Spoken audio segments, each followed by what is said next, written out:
Hey everybody, Seth Campbell here with the new Segue Says podcast. Well, this week we're going to do something a little different in that we have two songs that are by different bands, but written by the same songwriter who happens to be in both bands. The two songs are Home by the Sea by Genesis and Silent Running by Mike and the Mechanics. Of course, that means the songwriter in question must be Mike Rutherford, bass player and occasional guitarist of Genesis, and bass player and main songwriter of Mike and the Mechanics. Now, both these songs have a similar groove, and the versions we're using are in the same key. The original version of Silent Running is in D minor, so we're keeping it in D minor. The original Home by the Sea is in E minor, but we're doing it in D minor as it's played live in the Live Over Europe 2007 record. Now, Home by the Sea was originally on the Genesis album Genesis, which is actually, in spite of what it sounds like, their 12th album. Long story there, it's not the first one. It's considered to be the first album where they went from more power prog rock to pop rock with a touch of prog. And it's a song about a would-be housebreaker who breaks into a large abandoned mansion on the seaside thinking he's going to make the big score, and then he discovers that it's a haunted house filled with ghosts of people who tried the same thing. And he can't get out, and basically he has to listen to these ghosts tell the stories of their lives until he eventually becomes one of them. So, pretty dark and creepy. And it goes something like this.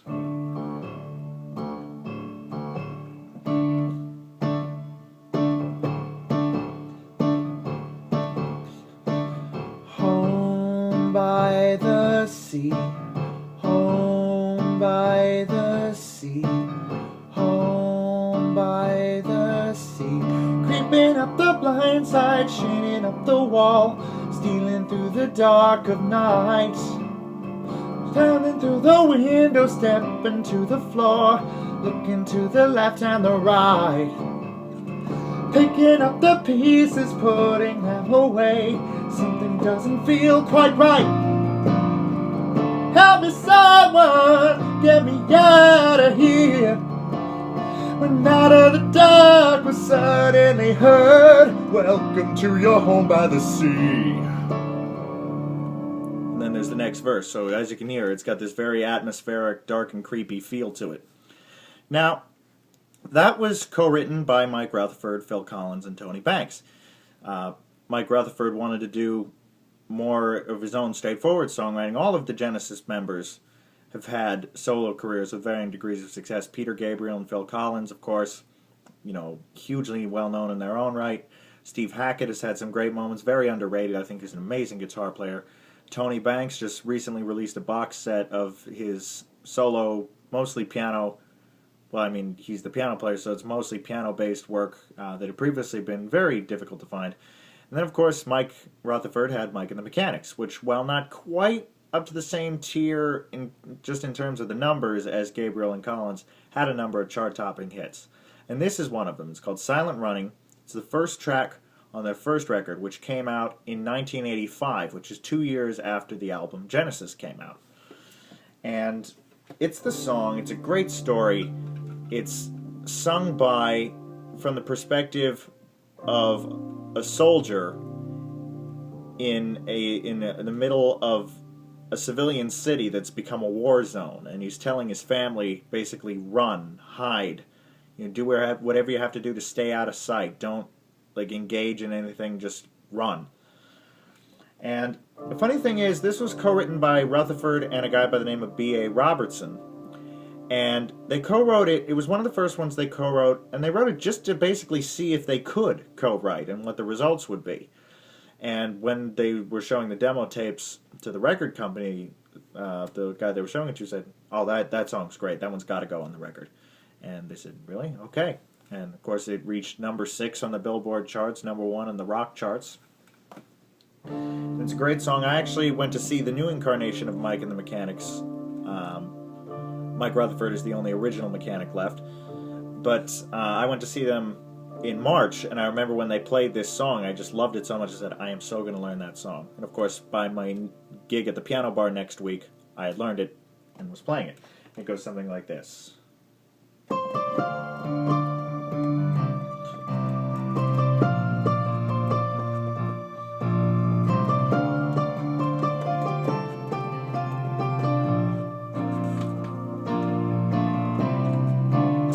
children and yourselves and hide out in the cellar. By now the fighting will be close at hand. Don't believe the church and state and anything they tell you. Just trust in me, I'm with the high command. Well, can you hear me? Can you hear me running? Can you hear me running? Can you hear me calling you? Well, can you hear me? Can you hear me running? Well, can you hear me running? Can you hear me calling you? And then there's the next verse. Now, if you're listening to the rhythms, you'll notice a similarity in this 1 and 2 and 3 and 4 and 1 and 2 and 3 and 4 and 1 and 2 and 3 and 4 pattern that's going on in the bass. Now, maybe Rutherford chose to consciously to reuse something he contributed to Home by the Sea. Maybe not, because while it sounds similar, there actually is a different emphasis on the beats, because Home by the Sea has a strong snare backbeat on 2 and 4, so it's 1, 2 and 3 and 4 and 1 and 2 and 3 and 4.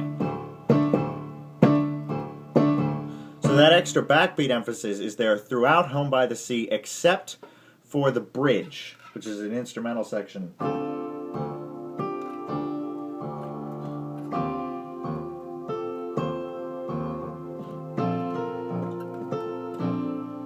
Where the drums break down to just kick and cymbals, and it's that 1 and 2 and 3 and 4 and 1 and 2 and. Whereas in Silent Running, those, the 1 and 2 and that's in the bass, those are the emphasized beats. So 1 and 2 and 3 and 4 and 1 and 2 and 3 and 4 and 1 and 2 and 3 and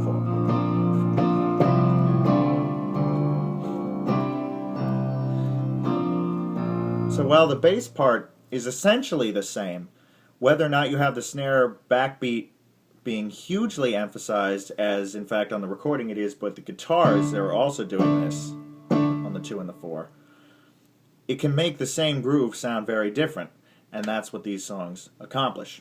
Now, there are a couple ways to do this. If you wanted to start with Home by the Sea and go into Silent Running, then the first thing you need to do is be aware of the intro of Silent Running, because while the song itself is in D minor, there's a basically a rubato intro in D major.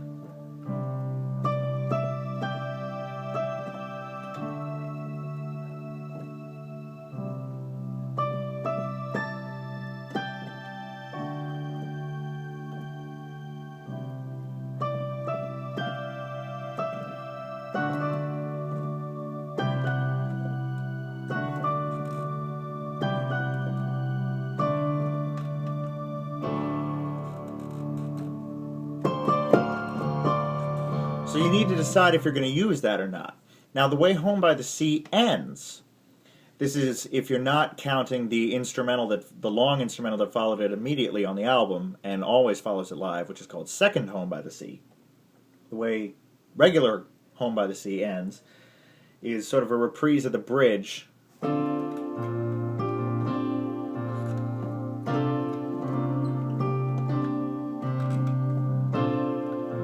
Kind of cycles on a couple chords while the rhythm section fades. Until eventually the rhythm section is gone completely. And you just have sort of floating notes, at which point the drum beat for Second Home by the Sea would kick in. Now, because you have this sort of ambiguousness, it'd be very easy to go from the last sort of the B flat with a tension 9, sharp 11, and 13, which is basically C major over B chord, or over B flat, excuse me. Very easy just to start that intro section from Silent Running. It's a bit of a jump from B flat to a D major, but because it's so open-ended, you can get away with it. Now, I don't tend to like to do that. I tend to prefer to go straight into Silent Running. And to do that, basically, rather than have the cycle on the couple chords at the end as the rhythm section fades, I play the first bridge, which goes right back into the song in the main groove.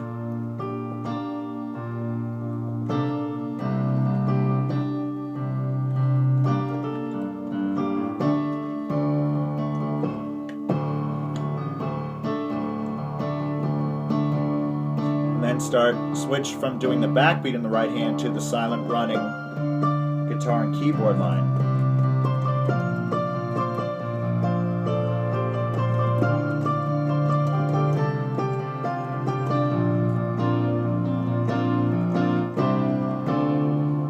And that's where the vocals would start.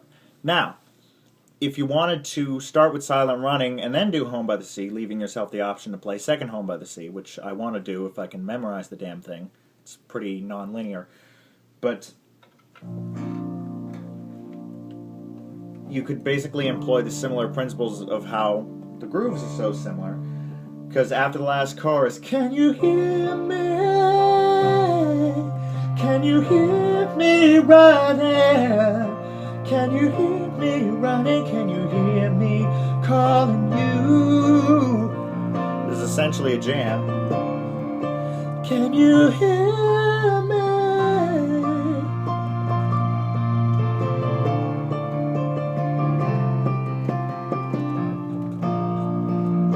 Basically, you just cycle the groove and hold on this D for a little bit. And then you introduce the backbeat in the right hand. Alternatively, you don't have to introduce the backbeat in the right hand. You could just keep going.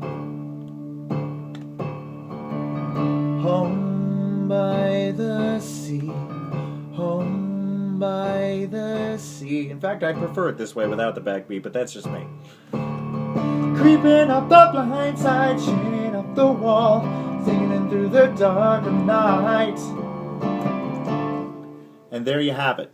So basically, you use the 1 and 2 and as an interchangeable bass line because it's covered in both the songs, and you switch right hand between, either doing the backbeats or the keyboard part from silent running, and then you just switch the vocals when you're ready. Well, I believe that is pretty much it. 2 wonderful songs. I know Silent Running was a hit. I don't believe by the numbers Home by the Sea is considered a hit, but it was one of the singles off the record. Of course, Mama, That's All, and Illegal Alien were the hits off that record. But it's considered one of the band's mainstays, and they've been playing it live pretty much since that record. When they have played live, that is. But 2 great songs, both great collaborations involving Mike Rutherford. So this week, The Songwriter is our connecting theme. So hopefully you've enjoyed this. Thanks as always for watching. I will see you next week.